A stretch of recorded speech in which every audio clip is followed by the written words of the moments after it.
So now ब्रैडकॉम group और ASM stage 1 में जाने से यहाँ पर आज थोड़ा सा लिटिल यहाँ पर पैनिक देखने को मिला है। लेकिन मैं बता दूं कि एएसएम को हम वैसे खराब ही मानते हैं कि एएसएम के आने से एएसएम में आने से यहाँ पर जो है सेबी की नज़र में रहता है। ऊपर से यहाँ पर जो है एएसएम लिस्ट में यहाँ पर वॉल्यूम थोड़े से कम देखने को मिलते हैं, शेयर में उतार चढ़ाव हमें कम देखने को मिलता है, थोड़ी सी नॉर्मलिटी आती हुई देखने को मिलती है। लेकिन ब्रैडकॉम ग्रुप में ये एएसएम की ज़रूरत थी। अगर आप ठीक से समझे, पहले मैं भी खराब कहता था लेकिन इस वक्त ज़रूरत है मेजर करने के लिए ब्रैडकॉम ग्रुप के अंदर चल क्या रहा है। क्योंकि आप जिस तरीके देख रहे हैं 6-6 करोड़ का वॉल्यूम हो रहा है और यहाँ पर हैंड्स टू हैंड चेंज हो रहे हैं शेयर्स, बड़े बड़े यहाँ पर जो है वॉल्यूम यहाँ पर हो रहे हैं। और यहाँ पर आप देख रहे हैं 40 से 50 लाख, 60 लाख, 70 लाख शेयर से हैंड टू हैंड यहाँ पर जो है चेंज हो जाते हैं। तो ये एक बड़ी समस्या थी रिटेल इन्वेस्टर के साथ। और यहाँ पर कभी भी अपर और लोअर सर्किट लग जाता, तो यहाँ पर एएसएम की लिस्ट में आने से कुछ यहाँ पर शेयर होल्डर्स को बेनिफिट मिलने वाला है। हालांकि इसके थोड़े से नेगेटिव पॉइंट है जो कि हमें आज देखने को मिल रहा है। और आज देखिए कुछ यहाँ पर ये नजर आया, वॉल्यूम देखिए 1,61,55,265 शेयर्स में काम हुआ है। ये भी नहीं कि रोजीना की तरह जो 3 करोड़, 2 करोड़, 5 करोड़ का वॉल्यूम हो रहा है, आज वैसा देखने को नहीं मिला। लेकिन करोड़ में वॉल्यूम अभी भी है।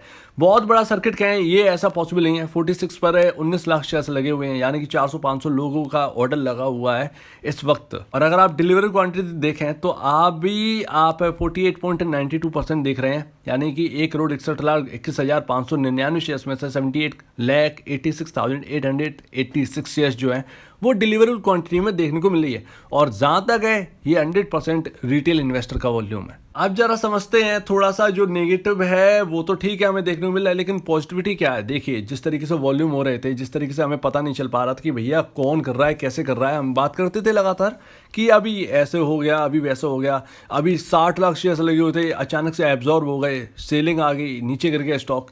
तो इसको मेजर करने के लिए स्टॉक को, सेबी को आपका कोई भी प्रॉब्लम नहीं है 5%, 10%, 15%, 20% सर्किट से, ऐसा कोई भी लेना देना नहीं है। उनको प्रॉब्लम नहीं होती, रिटेल इन्वेस्टर क्या है। लेकिन स्टॉक में अगर कुछ गलत काम चल रहे होते हैं, कुछ गलत फंड मिलकर यहाँ पर जो है काम कर रहे होते हैं, तो अभी यहाँ पर जो है उसको मेजर करने के लिए एएसएम लिस्ट में डालते हैं। एएसएम की पहली स्टेज पर है, तो इसका मतलब बहुत बहुत ज़्यादा प्रॉब्लम नहीं देखने को मिल रही है सेबी की तरफ से।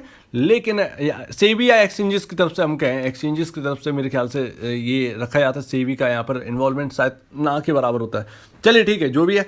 लेकिन यहाँ पर जब एक्सचेंजेस की तरफ से यहाँ पर रखा जाता है एएसएम कहें, तो यहाँ पर जो ऐड करे जाते हैं इस लिस्ट में, तो उन पर कड़ी निगरानी रखी जाती है। एक एक वॉल्यूम और उस अकाउंट की डिटेल्स पर नज़र रखी जाती है। अब हुआ क्या है एक्चुअली, देखिए जिस तरीके से ट्रेडिंग हो रही थी, जैसा कि मैं कह रहा था कि यहाँ पर भर भर कर पैसा मिल रहा है, बन रहा है पैसा। और यहाँ पर जैसे ही 1-1.5 रुपए की चाल आती है, यहाँ पर बड़े वॉल्यूम्स हमको देखने को मिल जाते हैं। और यहाँ पर करोड़ में देखिए वॉल्यूम जाने रहे, तो पैसा बन रहा है, इसीलिए यहाँ पर जो है ध्यान ज़्यादा लोगों का। अब क्या है, जो लोग डिलीवरी में लेके गए होंगे ये फंड्स ऑलरेडी, यस बिल्कुल सही है, यहाँ पर 5% का सर्किट, तो आप डिलीवरी में कुछ शेयर्स लेके जाओगे अगले दिन बेचने के लिए। तो जो डिलीवरी में ले गए होंगे ना, और ये एएसएम की लिस्ट जो है वो कल वही निकली सामने, और बीसीई कल चले गए भाई साहब इस एएसएम की स्टेज 1 में। तो अभी आज से वो शुरू है। तो आज से जब शुरू है तो यहाँ पर जो है आपका जो वॉल्यूम है, जो वॉल्यूम आप बेचने तो आओगे, क्योंकि आपको भी फंड की जरूरत पड़ती है। और स्टॉक गिरेगा तो आपको भी अच्छा नहीं लगा। मैं इन फंड वालों की बात कर रहा हूँ।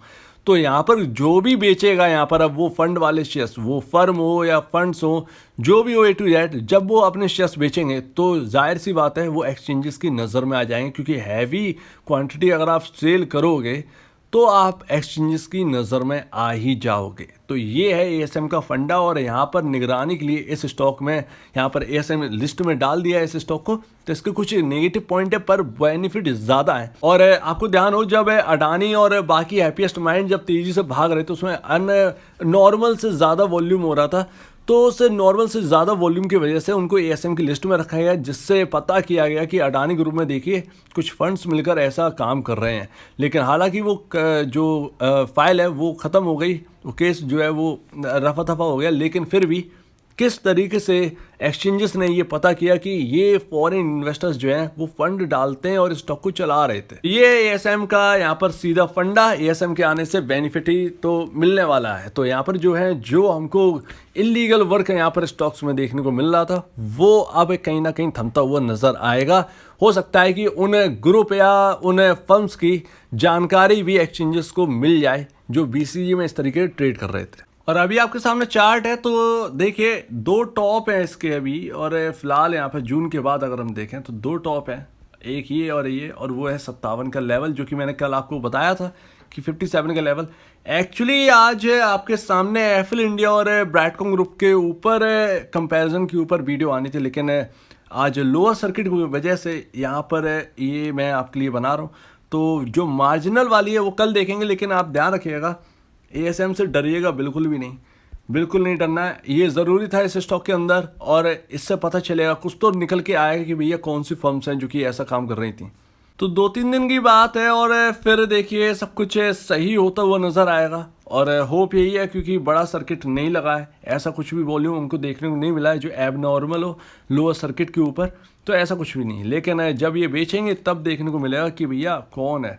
तो अभी देखिए 57 के लेवल पर ध्यान रखिए, जो कि अभी आने वाला है, और 57 रुपये के बाद कोई रेजिस्टेंस नहीं है, तो आपको 70 तक कोई रेजिस्टेंस आपको नहीं मिलने वाला। तो इस पर ध्यान रखिएगा। अभी 51 का है, लेकिन वो 51 से पहले अभी ये थोड़ा सा एएसएम वाला फंडा यहाँ पर जो है आ चुका है। लेकिन देखते हैं कि अभी ये हालात जो है अभी कॉन्फिडेंस वापस कैसे लौटता है। तो उम्मीद है आप एएसएम से ज़्यादा नाखुश ना हो, ये हमारी भलाई के लिए, कम से कम पता तो चलेगा कि चल क्या रहा है। तो अभी देखिए, पहले तो हम ये कवर करेंगे आपका एफिल इंडिया का, एफिल इंडिया, और यहाँ पर बीसीजी का कंपेयर करना है, और हर चीज़ देख डालनी है, मार्जिन से लेकर यहाँ पर रिसीवेबल्स तो इस बार आए नहीं है, तो देखते हैं। दूसरा यहाँ पर ट्रेड डेस्क से है, ट्रेड डेस्क के जो हमने कहा था जब इसका रिजल्ट आया था, और हमने कहा था ट्रेड डेस्क से कंपेयर करके देखेंगे मार्जिन, जो कि ट्रेड डेस्क में कुछ प्रॉफिटेबिलिटी की प्रॉब्लम्स है, तो उसको भी समझेंगे, और बीसीजी के यहाँ पर जो है क्या है वो सारी चीज़ समझेंगे।